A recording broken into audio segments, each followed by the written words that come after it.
dito ko natutunan yung about sa self-image na kailangan pala meron. Sabi ko, oh my God, dumaan ako ng pagka-teenage, 20s, ganyan. 20s ko na siya natutunan. So, 25, 26, gano'n. Although, masasabi ng iba na maaga pa yon. Pero, sana mas maaga pa. Like, 18, 19, ganyan. Para sana, hindi masyadong nag-dig deeper yung mga, yung insecurity, hindi masyadong kasi feeling ko talaga, ang laki nung naging effect niya pagtanda ko. Yung masyado ko sineryosan yung pag-project sa akin ng insecurities. We're gonna be shameless today because I have my people on. At kapag meron dyan nag-comment about sa aking tigyawa, i-delete ko talaga. Actually, wala naman akong pakialam. If ever may mag-point out siya, wala naman akong pakialam. Kasi ang tigyawa ay nawawala rin naman after ilang weeks. So, it's part of the video. Now, we're gonna be shameless today because our topic is if you've been conditioned to embarrassment and victim mindset for so long. Pag-usapan natin yan ngayon. Let's eat this double Dutch ice cream. You can get your favorite dessert, tea or coffee, or you can have your water near you because this is gonna be a long video. So, if you're like me na for the longest time is napalibutan talaga ng mga taong nagsabi sa akin kung ano ang aking mga hindi magagawa. People na nag-condition sa akin and nag-project ng mga impossibilities, negativities, and everything. Not just negativity but also insecurity. Talaga. Napalibutan talaga ako niyan. Mapa, kamag-anak, kaklase. To the point na I really had the fear of authority. I had social anxiety. I became so introverted, so shy. I am even like shy to the point na nahirapan akong makipag-eye contact to people and people were like, why she's not looking in the eye? She's doing something wrong. Parang gano'n. I'm just not confident because na-instill talaga sa akin, na-ingrain talaga sa buong, sa kaibuturan ko yung negativity. And also, I am dealing with the insecurity of having an asymmetrical face. And there are really people na hanggang ngayon, naaalala ko pa rin talaga yung mga negative comments nila and yung mga pang-aasar, yung humiliation, ganyan. So, I had this person in my high school na nanonood kami ng Titanic. Tapos meron dong character, hindi yung bita, syempre. Ang ganda ba naman ni Rose. Pero itong character na very masculine yung mukha niya. Tapos parang very prominent yung jaw. Ganyan. Sabi sa akin nung classmate ko nung high school na, uy, kamukha mo yun. Ganyan.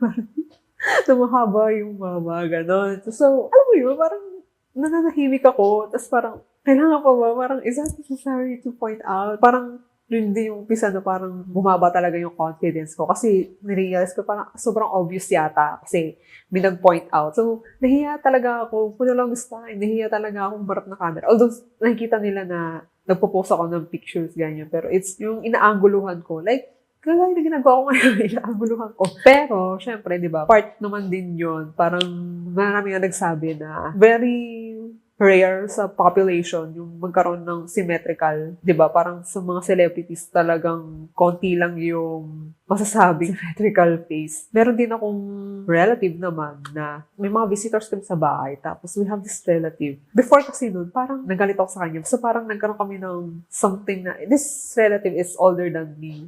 Parang nagkaroon kami ng misunderstanding before nung moment na sabi, kikwento ko ngayon. Dumating na bisita, mga bisita is friends ng mama ko. Tapos out of nowhere, bigla niya sinabi yung I have dark underarm, ganon. Basta lahat, yung parang mga makakapagpa-trigger talaga sa akin. Binark up na lang niya out of nowhere. Bisita ng mama ko and I was like, alam mo yun, the humiliation na, tapos bata pa ako doon, siguro parang mga teenager gano'n. So imagine mo na lang, teenager ka, di ba? Yun yung time na sobrang vulnerable mo talaga to insecurities. Doon ka pa nga na nagpo-form ng confidence. Ever since may mga nagpo-point out niya na tao, bigla ka na lang nilang babatuhin ng insecurity mo. Parang sobrang nasira hindi nga nasira parang nawala yung self-image, yung self-confidence. Kahit sa school, pag nagkakatopic kami ng self-esteem. Tapos kunwari, yung mga teachers ko na kailangan, you have to be confident, ganyan, you have to accept yourself. I really can't come to that point nung high school or college ako. Kasi I have a lot of experiences that people, even family, even family talaga na-point out yung insecurities ko. To the point nga din na I have teachers telling me I'm a passive student. I have the potential pa naman daw. They know I'm smart, pero I am not expressive. I'm not, sa recitation, passive ko daw, ganyan. So, parang ako sabi, oh my God, so, ano na lang talaga mangyayari sa buhay ko? Ano na lang mangyayari sa akin? Kasi kinrush na nga yung soul ko, kinrush na lahat ng confidence. Wala na akong, maihaharap ng mukha. Pero nandito tayo sa YouTube. Sabi ko nga sa intro ng video na to, magpapaka-shameless tayo. Tayo ay magiging walang hiya. Sa video ito. Like, nag-film ako ng video, may tagyawat, diba? So what? Dahil nga ang daming point in my life na yung mga tao is na-point out yung insecurities ko. Nagkaroon talaga ako ng social anxiety. And nagsiself-sabotage talaga ako na to the point na yun nga, it's been my dream to really create content, to film myself in front of the camera, pero hindi ko magawa. Tapos marami nga nagtatanong sa akin na, oh, you can do good videos. Bakit hindi ka nag-try mag-content creation? Ayun nga. Ino-overcome natin siya ngayon. In a way, yun yung naging self-sabotage ko na gusto ko naman talaga, pero I can't. Because, syempre, pag umarap ka naman talaga sa camera, there's a lot of, people who don't know you, hundreds, thousands of, or even millions na people can see you, di ba? Imagine that if I only had di ba, 3, 4, 5, or I don't know, let's say 10 persons na nagsabi sa akin na ng negative about sa akin. When you publish something in the internet that hundreds, thousands, or even millions can see, di ba? What more na lang yung comments or what more na lang yung masasabi ng mga tao. Anyway, wala na tayong pakialam dyan. How did I come to this point na despite all of those negative things na na-ingrain sa akin, na-conditioned ako, na-project sa akin, gano'n, is I'm doing this video. I'm shamelessly filming this video with my pimple. Of course, the number one thing that you should do is to take accountability. Eh, syempre, may papaisip ka, take accountability. Itong mga tao na to dapat mag-take accountability for saying nasty things, negative things about me, di ba? No. You still have to take the accountability. Hindi ko naman sinasabi na dahil mag-take ka ng accountability, forgive na tong mga tao na to. Pwede mo na silang i-allow sa circle mo or sa paligid mo. Not necessarily naman. You can still set boundaries. If you want to distance from these kinds of people na always, point out, if you have the chance, you can distance to these kinds of people. Do it. Pero I know there are people na even in their household, sa family mismo talaga nila, yung magpo-point out ng mga mali nila out of nowhere. Minsan pa nga kahit nananahimik sila, ganun. Take accountability. What I mean na take accountability is that no one is going to save you. Ikaw lang talaga. So if you have the chance to stay away from these people, do it. But in case, just develop this, tawag doon, yung parang magkakaroon ka ng kalyo. Hayaan mo muna itong mga tao na to na magsalita ng negative sa'yo. Tapos until na makaabot ka sa point na kaya mo nang magstay away, di ba? Do it. Yeah. When you take accountability, remember that no one is going to save you. You have only yourself. Focus only on yourself. And have a good self-image. Ito talaga yung late ko lang na-realize. Parang sana nung bata ako or sana nung teenage years ko, may nagpa-realize sa akin na you have to have a self-image. Nalaman ko lang din to nung nabasa ko yung libro ng Psycho-Cybernetics by Maxwell Maltz. Ayun, ito pala siya. Psycho-Cybernetics by Maxwell Maltz. Dito ko natutunan yung about sa self-image na kailangan pala meron. Sabi ko, oh my God, dumaan ako ng pagka-teenage, 20s, ganyan. 20s ko na siya natutunan. So, 25, 26, gano'n. Although, masasabi ng iba na maaga pa yon. Pero, sana mas maaga pa. Like, 18, 19, yan. Para sana, hindi masyadong nag-dig deeper yung mga, yung insecurity, hindi masyadong, kasi feeling ko talaga, ang laki nung naging effect niyan, pagtanda ko. Yung masyado ko sineryosa yung pag-project sa akin ng insecurities. Have a self-image and i-build mo talagang palakasin mo or i-build up mo talaga yung self-image mo. Up until naman pa rin naman, binibuild ko yon through, yun nga, doing this YouTube and as I also delve into my personal development journey. I'm still working on it. It's still a work in progress, yung pag-build ko sa self-image ko. So, for us to explore more about this self-image, ano nga ba itong self-image na to and paano nga ba to i-work out? This is from the book Psycho-Cybernetics. It says, to really live, that is to find life reasonably satisfying, you must have an adequate and realistic self-image that you can live with. You must find yourself acceptable to you. You must have a self that you can trust and believe in. You must have a self that you are not ashamed to be and one that you feel free to express creatively rather than to hide or cover up. You must have a self that corresponds to reality so that you can function effectively in a real world. You must know yourself, what your strengths and your weaknesses, and be honest with yourself concerning both. Your self-image must be a reasonable approximation of you being neither more than you are nor less than you are. When this self-image is intact and secure, you feel good. When it is threatened, you feel anxious and insecure. When it is adequate and one that you can be wholesomely proud of, you feel self-confident. You feel free to be yourself and to express yourself. You function at your optimum. When it is an object of shame, you attempt to hide it rather than express it. Creative expression is blocked, and you become hostile and hard to get along with. I'm gonna link this video of Bob Proctor. This video is such a gold na must be si Bob Proctor dito ay color gold. What I mean is na up until now, ever since nung napanood ko talaga tong video na to, pinapanood ko pa rin siya talaga paulit-ulit. And nagkakaroon talaga ako ng, feeling ko nag-i-improve pa din yung mindset ko each time na pinapanood ko tong video na to.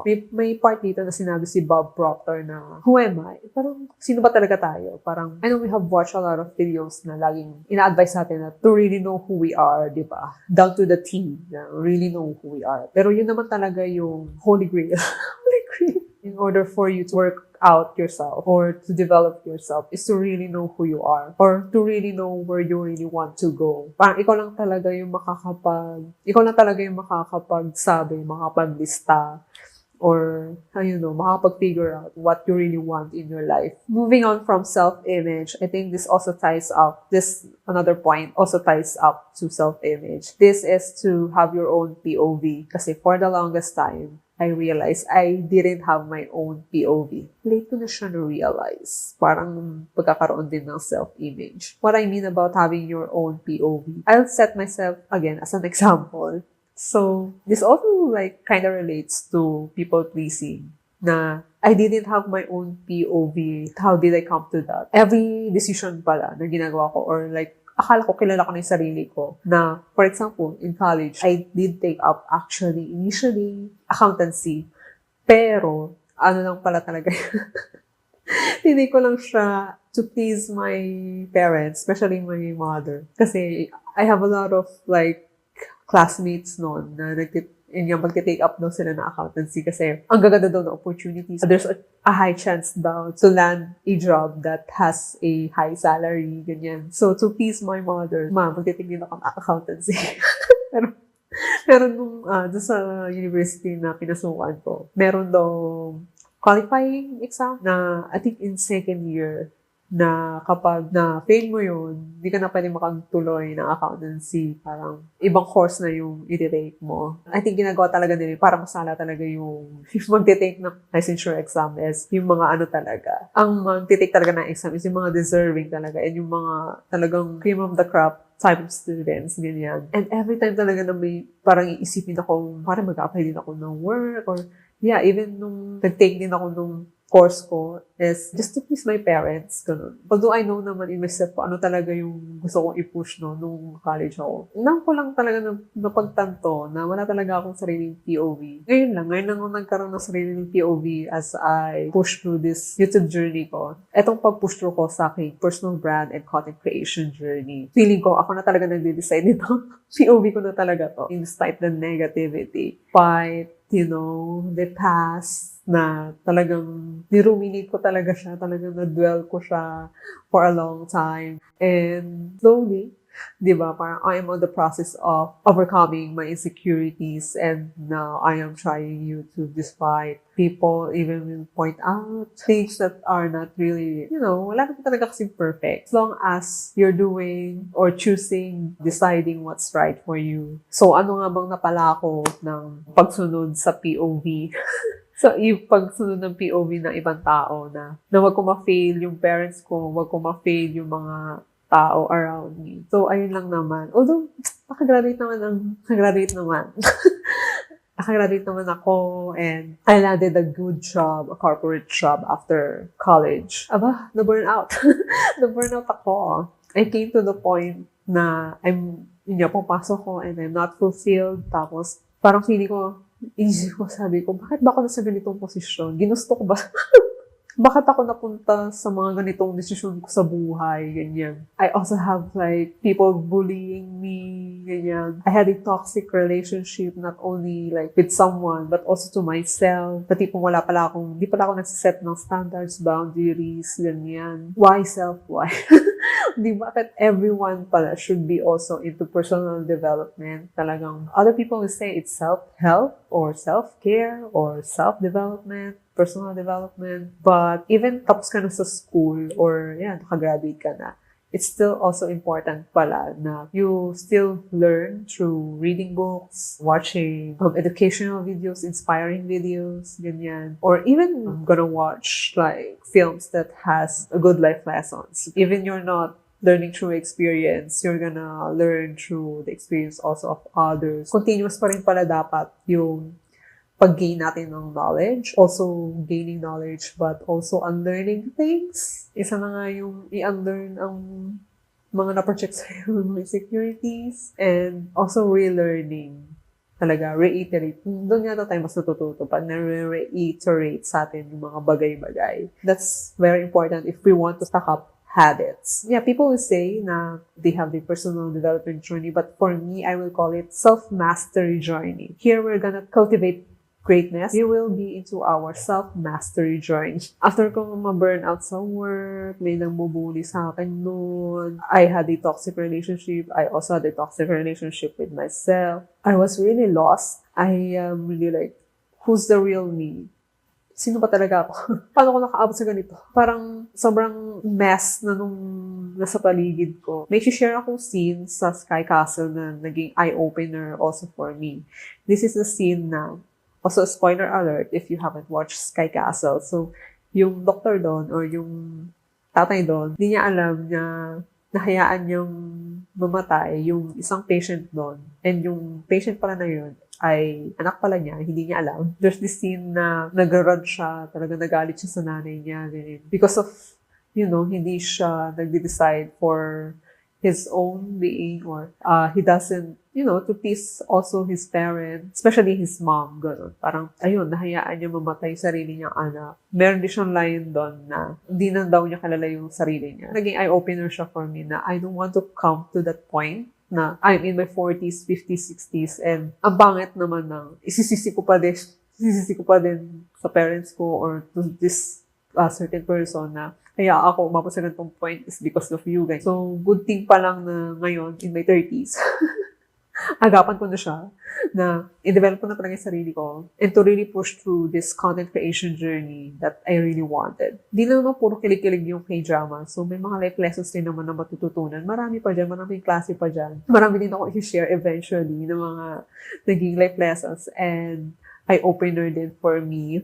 It's really important to know yourself, kung ano talaga yung trajectory ng life na gusto mong takakin. And yeah, we only have one life, so, and yeah, as they say, life is short. Yun nga okay lang naman pala mag-fail as long as you're in your path to how you define your success is. Learn more about yourself, be obsessed with yourself, affirm yourself every day. One tip ko is look in the mirror. Ako, ginagawa ko to every time na mag-skincare ako. Talagang harap ako sa mirror. And then sabi ko talaga na, you're awesome, you're amazing, you'll do great, I'm obsessed with you, I appreciate you, I'm thankful for you for doing these hard things, you're wonderful, sa umpisa, very cringe siya and weird. Pero sa utak ko lang naman yun. Kasi if ever naman gawin ko siya habang may tao sa paligid ko. So, syempre, may papaisip sila na parang, oh my God, ano nangyari? Nababaliw na ba siya?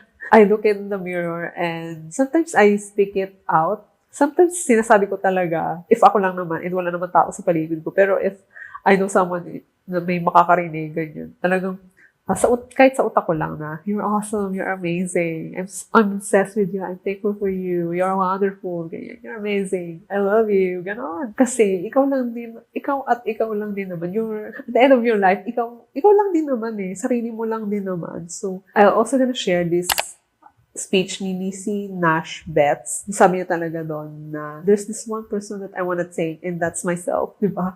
Parang at the end of the day, di ba? Parang also give credits to yourself because you're doing the hard things. You're doing everything to survive. You're doing something to improve yourself. No one's gonna save you. No one's gonna knock at your door and here's the help that you need. Wala namang ganun ikaw lang din makakatulong sa sarili mo. All those videos that I refer in this video, I'm also gonna put a link on the description so you can check on that. And yun, remember to always love and take care of yourself because you're the most important person in this world. You're the most important person in your life. So really take care of your mind. Take care of your body, take care of your soul. Do everything that you think you need. Like, for example, if you need to do meditation or do prayers alone, diba? Have your devotion, talk to God. Those are the things that you think you need in order to improve yourself. Diba? Aside from, reading books, gaining knowledge, watching videos na educational. I will also highly, highly suggest that to you if those are the things that would really help you on your personal development journey or your self-care journey. And also putting in the work for yourself. If you have to be disciplined to work on your physical body, most especially is to really protect and really do things that will calm your mind. Kasi diba nga, we cannot give what we don't have. I really advocate having peace of mind. As much as possible, I want to be surrounded with people who has peace of mind as well. That's why I'm isolated right now. Wala palang tao may peace of mind sa paligid ko. I also want to assure you that it's okay even if you'll be isolated at this time of your life as you improve yourself. I think my last point would be just love and take care of yourself. So I think this video is already so long. Yeah, I hope you'll have a wonderful, wonderful life ahead. And I hope this video has helped you change your life. And also thank you for spending time with me. I really hope to see you on the next one. Bye!